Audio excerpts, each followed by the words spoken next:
Ya tengo el placer de estar con Axel Kaiser. Bueno, seguramente que lo conozcáis, no merece mucha presentación, ¿no? Doctor en filosofía, es abogado chileno y está aquí en España, estará unas semanas, meses con nosotros. Y precisamente hoy venimos a hablar de su libro que recientemente tiene cabida aquí en España, El economista callejero, un libro que, por cierto, fabuloso, fantástico, que es imprescindible. Yo, Axel Kaiser, le está contando antes en privado, es una de las personas con las que me introduje en la corriente liberal libertaria. Con su libro Miseria del intervencionismo, fue uno de los primeros libros junto al de Economía, una lección de Hazlitt que me he leído.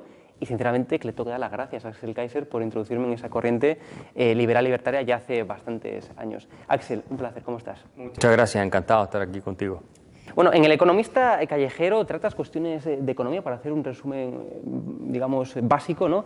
Pero que las pueda entender todo el mundo. O sea, cuestiones incluso difíciles, porque tratas, por ejemplo, la utilidad marginal decreciente, es decir, conceptos económicos que pueden llegar a ser difíciles de comprensión, pero de una forma que con ejemplos es de fácil atracción, ¿no? Y una de las primeras cuestiones que pones de manifiesto en tu libro es que es importantísimo para vivir trabajar, pero trabajar en cuestiones productivas, no trabajar por trabajar. Y precisamente esto está muy de actualidad, porque aquí en España lo que más está creciendo en los últimos años es el empleo público improductivo.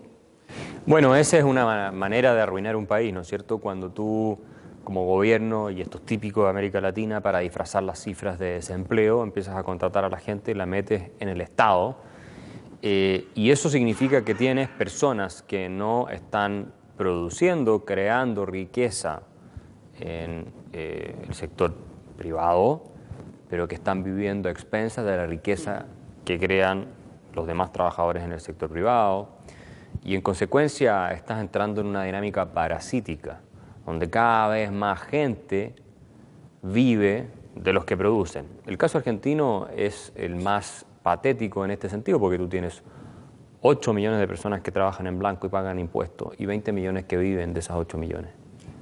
Y ahí lo tienes tú, un país que llegó a ser el más rico del mundo en ingreso per cápita en 1896, según algunas estimaciones. Era potencia mundial. Sí, y con un crecimiento económico, digo, sin precedente en la historia y muchas otras cosas. Hoy día, más de 40% de pobreza, 60% de inflación, Estado quebrado. Y eso es cuando tú entras en la dinámica de que todo el mundo vive a expensas de los demás. Se acaba, ¿cierto?, la posibilidad de tener un país próspero. De hecho, Axel, en este sentido, tal y como pones de manifiesto en tu libro, hay dos formas de vivir, ¿no? Del trabajo propio o del trabajo ajeno, y si es el trabajo ajeno es vía caridad o vía coacción. ¿Por qué, por ejemplo, si voy por la calle, me roban el móvil, nos damos la mano a la cabeza? Es que me han robado, y sin embargo el Estado, de forma coactiva, nos roba, podemos decir, mes tras mes vía impuestos, y se entiende como algo normal, como algo completamente legítimo. Y cuantos más impuestos, a pesar de que, bueno, en ciertos casos está mal visto subir impuestos, pero se entiende como normal. Y si nos suben los impuestos, pues lo vemos bien. ¿Cómo puede ser que esa violencia legítima del Estado, como diría Max Weber, pues se entienda y se justifique tanto? Y es porque, como el mismo Max Weber decía, es una violencia considerada legítima, y por lo tanto no genera el mismo rechazo. Ahora, también hay que reconocer que en ciertos sentidos es más civilizada, de acuerdo a ciertas normas que se aplican, a las que uno puede atenerse, lo puede predecir, y por lo tanto no tiene el carácter tan sorpresivo, disruptivo que tiene un asalto en la calle, ¿cierto? Ahora, a cambio de que el Estado nos saque y nos confisque ese dinero, le pedimos que no nos asalten en la calle, porque tiene el monopolio de la violencia física considerada legítima, cosa que no cumple en América Latina, te lo digo, en ningún país. Entonces se convierte nada más que en una organización de personas que está saqueando al resto y no les provee absolutamente nada, ¿cierto? Además de ser muy corrupto. Pero desde el punto de vista económico, es una confiscación, es un robo, en cierto sentido, de la propiedad de los individuos, no cabe ninguna duda. Y el Estado, como explica Franz Oppenheimer, surge del robo. Históricamente, esto es un análisis histórico-sociológico y no un análisis filosófico. Ahora, ¿por qué nos cuesta tanto aceptar esto? Yo creo que porque nuestra cultura está impregnada en estatolatría. Es una religión, básicamente, la idea de que el Estado nos provee. Y esta religión la ves tú en todas partes. La ves en España, obviamente en América Latina, pero también la ves en Alemania, la ves en Francia, la ves en distintos países. Y nos conduce a que una y otra vez esperemos que resuelva todos nuestros problemas con cargo a terceros, arruinando nuestra sociedad o por lo menos generando problemas importantes. Y en este sentido, profundizando, claro, tenemos esa falacia, ¿no?, inmersa, casi intrínseca, ¿no?, podemos decir, de que el Estado nos provee, de que el Estado da cosas gratis, de que el Estado pues sobrevive motu propio, pero lo cierto es que el Estado sobrevive gracias a los impuestos que de forma coactiva nos extrae, nos roba, podemos decir. Entonces, esto deriva en que sin iniciativa privada, sin empresas, sin personas que puedan pagar esos impuestos, el Estado no puede sobrevivir. Entonces, ¿cómo puede ser que ese mismo Estado que sobrevive gracias a la iniciativa privada obstaculice la creación de empresas, en no pocos casos, obstaculice esa iniciativa privada? A ver, es que los conceptos son súper importantes para pensar con claridad. Entonces, lo que tenemos que explicarle a la ciudadanía es que el Estado no existe como una abstracción, así flotando en la estratosfera. Y lamentablemente ese concepto, el de Estado, ha sido uno de los más perniciosos porque se desvinculó de su origen histórico y sociológico y se sumergió en una corriente de pensamiento religiosa. Claro, sí. Y de hecho, acuérdate que Oppenheimer explica cómo se produce esto. Es básicamente teólogos protestantes alemanes los que elevan el Estado a categoría divina. Después tienes pensadores como Hegel, que de ahí se inspiran y hablan del Estado como la consumación del espíritu universal en la tierra y todas esas cosas. Entonces, el Estado es un grupo de personas. El Estado es Pedro Sánchez, el Estado es Pablo Iglesias, el Estado son los políticos, el Estado son los funcionarios estatales, burócratas, ¿cierto?, que persiguen su propio interés.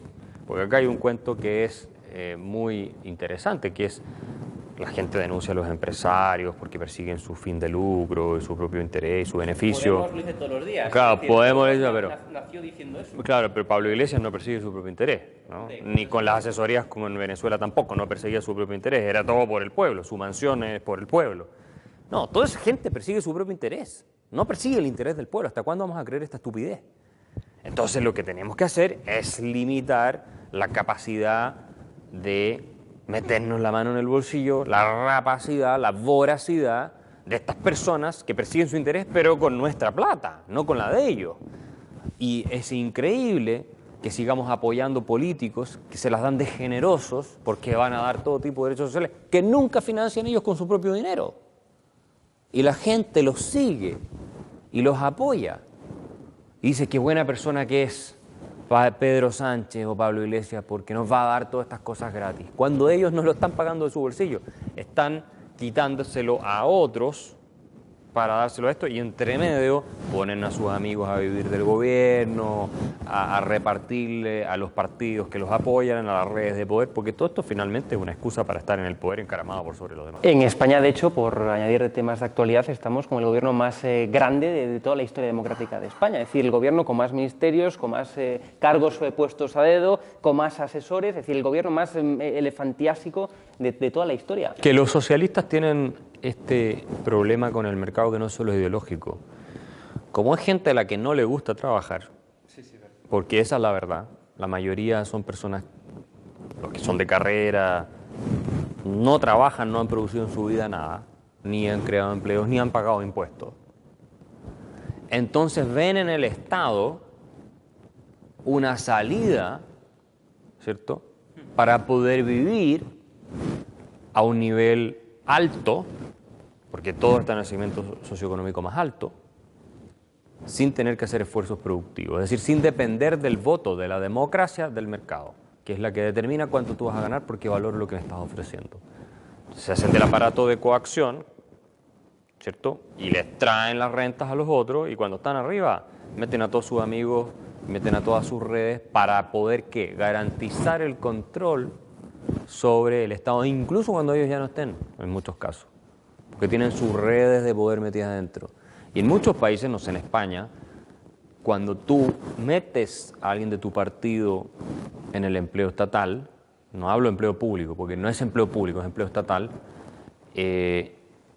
ellos pagan un porcentaje, ¿cierto?, del salario que tienen al partido político que los metió en el... Es muy normal, de hecho, con Podemos estaba la coña que no era coña, que es toda la verdad, ¿no? Y es que, claro, le exigía a Podemos, a la gente que estaba militando, a los cargos públicos y políticos de Podemos, que diera que ganase como máximo 3 salarios mínimos y que el resto, todo aquello que superara los 3 salarios mínimos, que se lo diera al partido, a Podemos, es decir, que todo eso lo diera para el propio partido. Claro, todos los cumplían, excepto el propio Pablo Iglesias y Irene Montero, que luego, en cuanto vieron que empezaron a ganar pasta llegando al gobierno, etcétera, pues dijeron, eliminaron la medida, es decir, ya se podía ganar más de 3 salarios mínimos.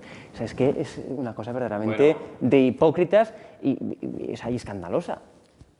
Eso es muy propio también de los socialistas, ¿no?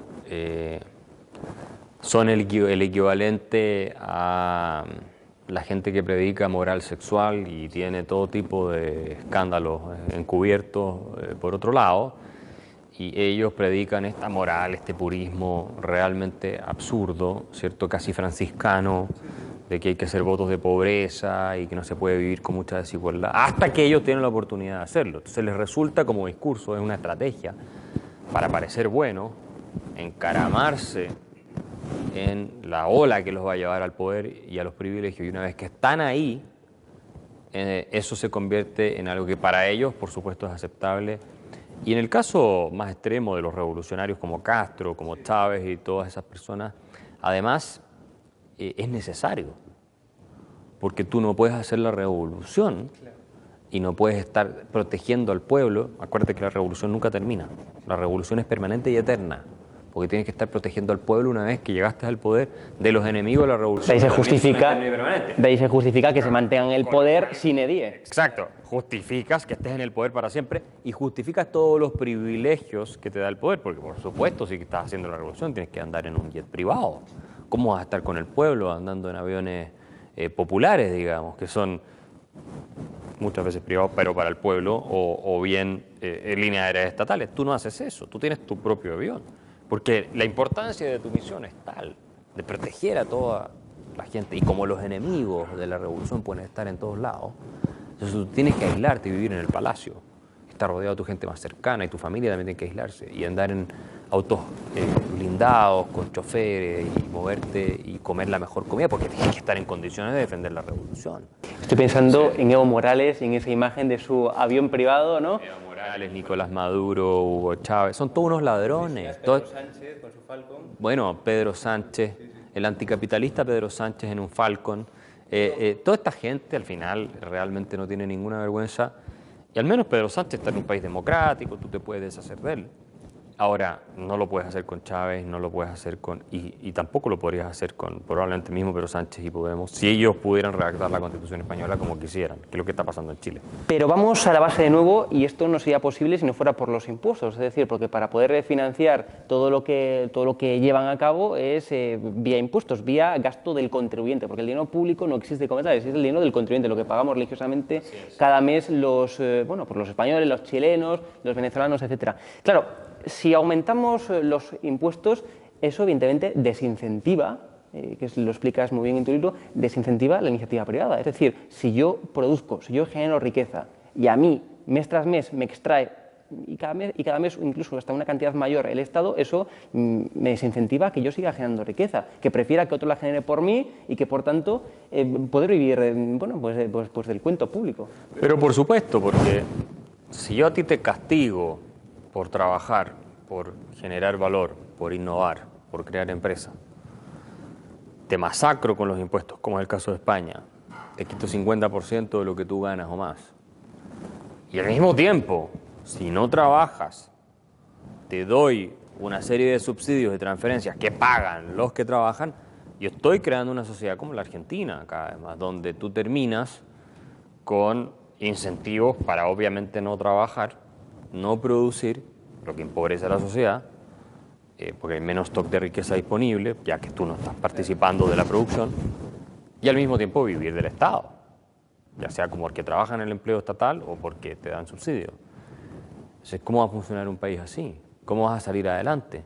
Claro, tenemos economías que son lo suficientemente robustas como para que España no sea Venezuela, tiene la suerte de estar en Europa y en la Unión Europea, si no, este país no creo que sería mucho mejor que un país promedio latinoamericano, no Venezuela, pero sería muy parecido. Pero están en la cultura política, lo que hablábamos antes fuera de cámara, gracias a esa cultura política que está inmersa en España, que no entiende o no quiere entender lo que verdaderamente es el liberalismo o el libertarismo, y que todo ese buenismo, ¿no?, que emana del discurso progresista, podemos decir, que realmente progresista no tiene nada, quien realmente permitió progresar a la humanidad pues fue el capitalismo. Nunca hemos estado en un momento con tan poca miseria como en la actualidad gracias a la acumulación de capital, o sea que progresistas, en todo caso, los de ideología liberal y libertaria. Pero vamos, este buenismo cala tanto la gente que es increíble.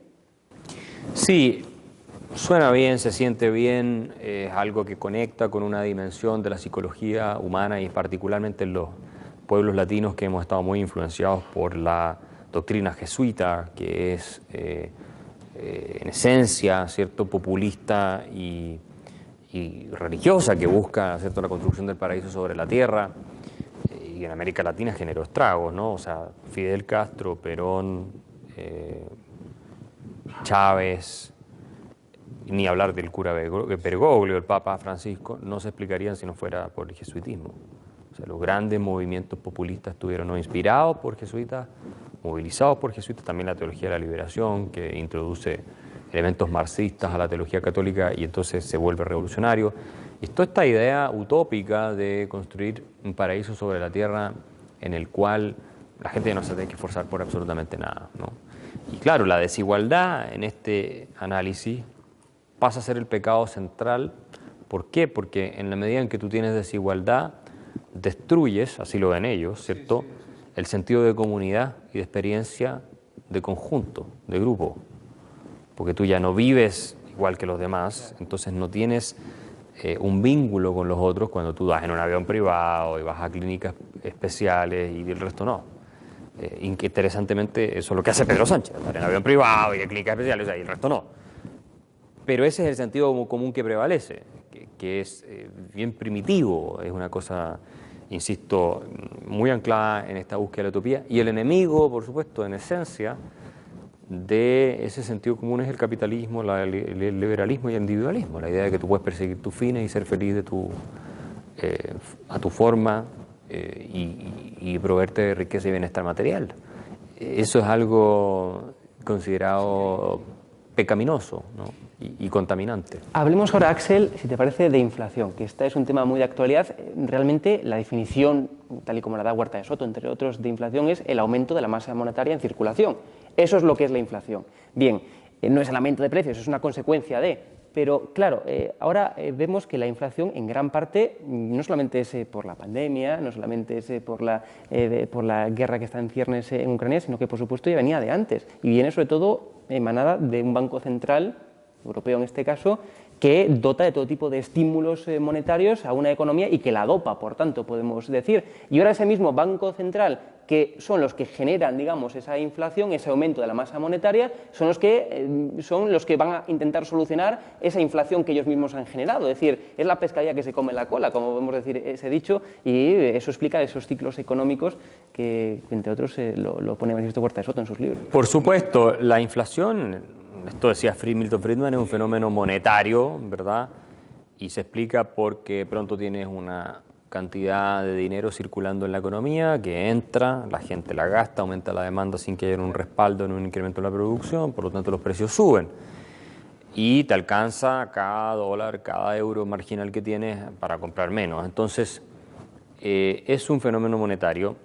Y esto de que lo esté causando la guerra entre Ucrania y Rusia o los problemas de suministro en China, por cierto, hay una incidencia de eso, pero no es correcto. Esto es fundamentalmente creado por los bancos centrales y la política totalmente desenfrenada de gasto de parte de los estados. En el caso de Estados Unidos, en el caso de los países de la zona euro, que fueron además muy responsables en cómo manejaron la pandemia, con cuarentenas contraproducentes en muchos casos absurdas. Efectivamente, con pandemia, por ejemplo, cuando hablábamos antes, es que el propio Estado fue el que paralizó la economía. Lo que no hizo... Claro, y eso evidentemente también genera, digamos, que aumente las consecuencias de la inflación. Absolutamente, lo que no hizo Suecia, lo que no hizo Florida, lo que no hizo, en cierto sentido, al menos como otros lugares de España, la misma Madrid, pero ¿por qué, si es que la inflación fuera un problema global que están teniendo todos y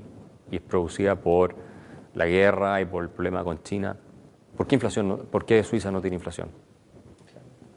¿Por qué tiene un tercio de la inflación de la zona euro? Porque España tiene más que el resto de países. Somos el país de la Unión Europea con mayor número de inflación que no el resto de países. Porque unos más y otros menos. Si fuera una cuestión global, estarían equilibrados. Pero hay varios países que tienen inflación alta. Sí.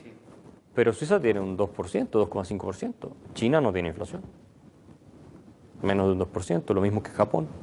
Y dependen igualmente de los mercados de energía. Argentina, Venezuela desbocada. Claro. Que ojalá tuvieran Argentina, el otro día entraba una televisión de Argentina y decían, ojalá tuviéramos un 8,7% de inflación que tiene el No, eso claro, un sueño, ese sería un sueño. Tienen más de un 50, un 60. Entonces, ¿por qué? Porque imprimen todo ese dinero. Acá fue exactamente lo mismo y la inflación llegó para quedarse un rato o un buen tiempo, vamos a ver. Probablemente todo el 2023 va a seguir con inflación alta y con bajo crecimiento económico o cero crecimiento económico, incluso recesión. Sí.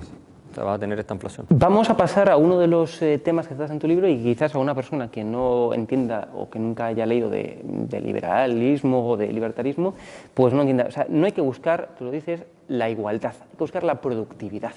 Y esto a veces, claro, cuando yo digo es que el objetivo a perseguir no es la igualdad, y la gente se queda, pero ¿qué está diciendo? O sea, no quiere la igualdad, no quiere que todos seamos iguales. Desde luego, la igualdad es pecaminosa, podemos decir, porque eso hace que no queramos mejorar, ¿no? Es decir, que impida la mejora y la innovación.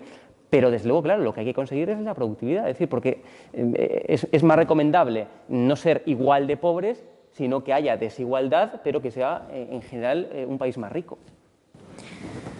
Sí, lo que yo sostengo es que tenemos que perseguir la prosperidad. Tenemos que dejar que la gente en libertad despliegue sus talentos y sus capacidades y persiga sus fines. ¿Cómo hacer eso algo negativo, algo inmoral? Claro.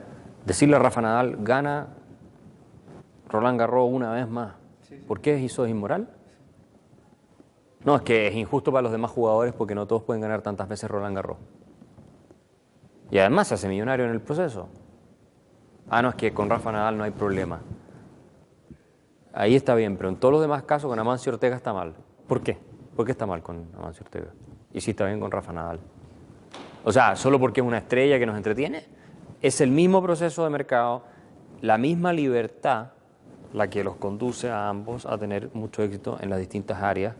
Con la diferencia de que Amancio Ortega paga mucho más impuestos, genera mucho más empleo, sube los salarios, no solamente la gente que trabaja con él, sino que además de todos los que compran en Zara. Entonces, eso es lo que nosotros los liberales defendemos. Si como resultado emerge una sociedad súper igual en la abundancia, no tenemos ningún problema. Bienvenida.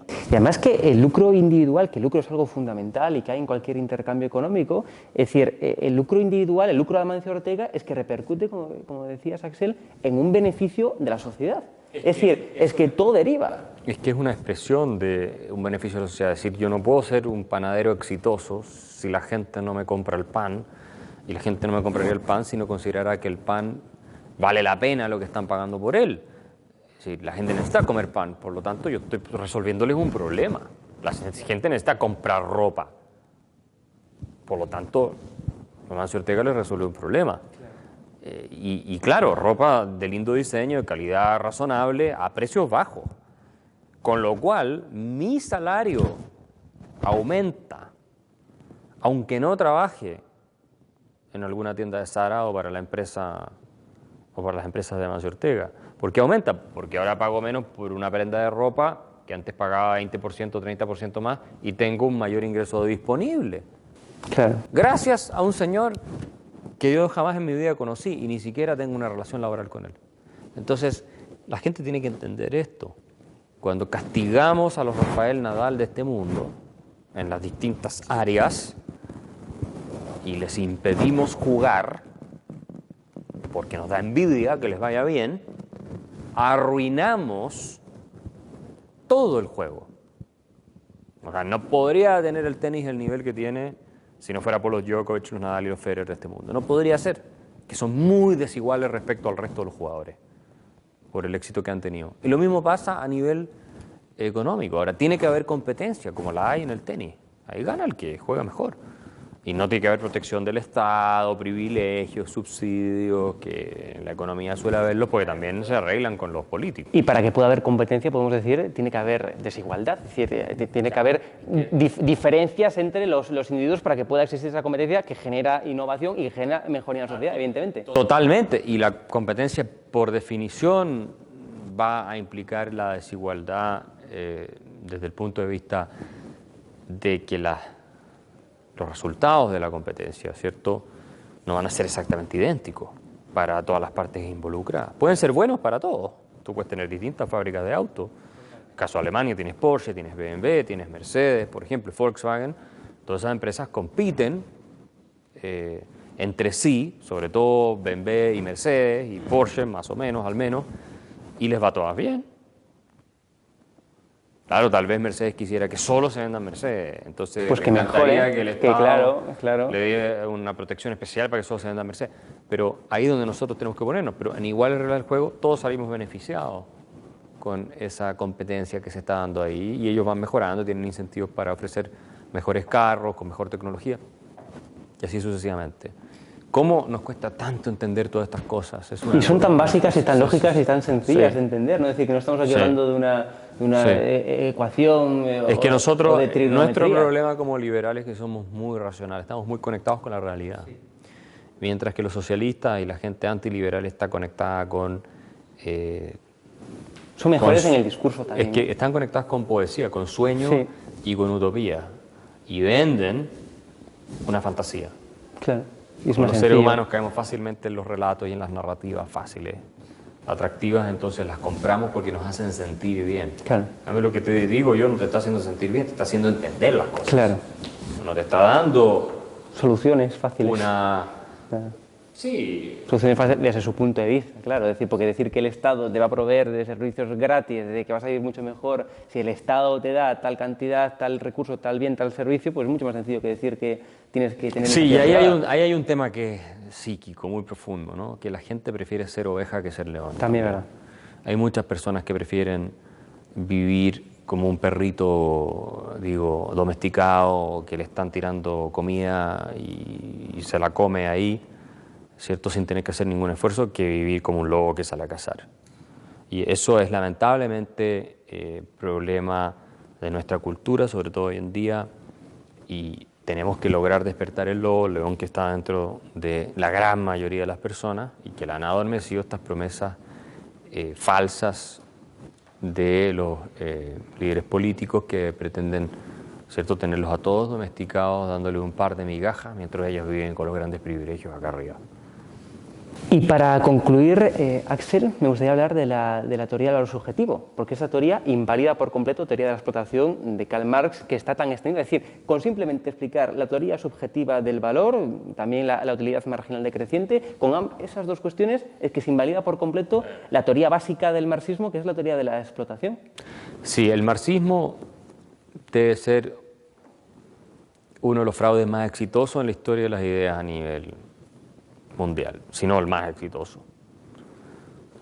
Toda la estructura teórica marxista se basa en esta idea de la explotación, la teoría objetiva del valor, que ni siquiera es tan original de Marx. También los clásicos liberales. Sí, y Rothbertus y los clásicos liberales, y de ahí él se inspiró, pero la formuló de manera persuasiva y es esta tesis, ¿cierto?, de que la ganancia del empresario al final es un valor que ha sido creado por el trabajador, que se le ha extraído en forma de plusvalor, y entonces hay, por definición, una explotación porque le estaría trabajando horas no remuneradas al dueño del capital, que éste se quedaría, se las robaría, ¿cierto?, y empezaría a acumular el capital a partir de ahí. Después podemos desarrollar mucho más la teoría, más compleja, pero la estoy simplificando.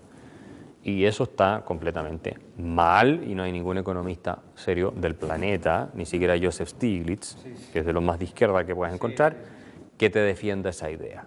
O sea, el que defiende esa idea hoy día es un charlatán, es así de simple, y no merece ser llamado economista. Ahora, la intuición sigue existiendo de manera muy generalizada, de que si hay alguien rico es porque empobreció a otro. Sí, es increíble. Y lo que te explicó Menger y Walras y lo que te explicaron los austriacos y todos ellos... Escuela Salamanca ya en su momento. Escuela de Salamanca, bueno, en su momento antes, ya, incluso hace muchos años, Soto muchísimo. lo ha dicho muchas veces. Sí, sí, sí, sí. Es que claro, el valor está en la mente de las personas. O sea, a ver, Van Gogh se puede haber demorado 1 hora en pintar un cuadro, que hoy en día vale 50 millones de dólares. Yo puedo demorarme 5 meses en pintar un cuadro y no lo vendo ni en 5 dólares. Pero si yo le puse mucho más horas, incluso más materiales, al cuadro que yo pinté, ¿por qué vale menos que el de Van Gogh? ¿Cómo explica eso la teoría objetiva del valor de Marx? ¿O por qué si buceamos, tenemos un diamante y una piedra al lado y cogemos la piedra y no el diamante que está al lado, ¿por qué nos vale más el diamante y no la piedra? El trabajo es el mismo, están al lado, en el fondo del mar. El trabajo que conlleva un buzo y tal es el mismo, pero el diamante vale más y la piedra vale menos. ¿Por qué? Exactamente el mismo. Entonces, la teoría del valor en economía, no estamos hablando del valor estético, del valor moral, estamos hablando del valor económico. Es subjetivo. Está en la mente de las personas y depende por múltiples razones que van desde factores genéticos, psicológicos, históricos, lo que sea, a determinar lo que nos gusta, lo que deseamos, lo que necesitamos y así sucesivamente. Y en consecuencia es la demanda por un determinado bien lo que va determinando la demanda por los insumos necesarios para producir ese mismo bien también, porque, como digo, el chocolate, ¿cierto?, tiene una demanda, porque satisface necesidades y gustos de las personas. Si nadie comiera chocolate, el chocolate no tendría demanda, no valdría nada. Pero al tener demanda el chocolate, tiene demanda el cacao. Y entonces el cacao deriva su valor económico de la demanda del chocolate. Pero la gente no compraría cacao por comprar cacao. La gente compra chocolate y como el fabricante de chocolate necesita cacao, compra cacao. Y de ahí viene el precio del cacao. No porque trabajaron para cultivarlo y producirlo, entonces el cacao tiene un precio. Porque lo venden así y si no se puede hacer chocolate, no se puede hacer leche, chocolate, lo que sea, con el cacao no vale nada, nadie te lo compra, por mucho esfuerzo que tú pusiste y horas de trabajo. Entonces, ahí viene de nuevo esta idea de que los costos determinan el precio final. No. El precio final ¿Termina el consumidor? Lo determina el consumidor y hace que, en definitiva, todos estos insumos necesarios para el objeto finalmente demandado sea lo que digamos, tenga finalmente se define a partir de ahí. Y eso lo explico acá en el libro, yo creo que muy bien, de manera, bueno, lo digo. Bueno, esto es un un 1% de todo lo que se puede encontrar en tu libro, en El economista callejero. Además, con estos mismos ejemplos tan sencillos que hemos puesto, los pones incluso hasta muchos más en tu libro. Vamos, yo creo que es de lectura obligatoria. Lectura obligatoria, no me gusta obligar a nadie, sí, pero sobre todo de lectura recomendada. Eso, desde luego que sí que lo es. El economista callejero y todos los libros que tienes publicados, desde Iniciar el intervencionismo hasta La fatal arrogancia, es decir, todos se pueden encontrar en todas las bibliotecas. Axel, ha sido un placer enorme. No, encantadísimo. Muchas gracias por esta entrevista.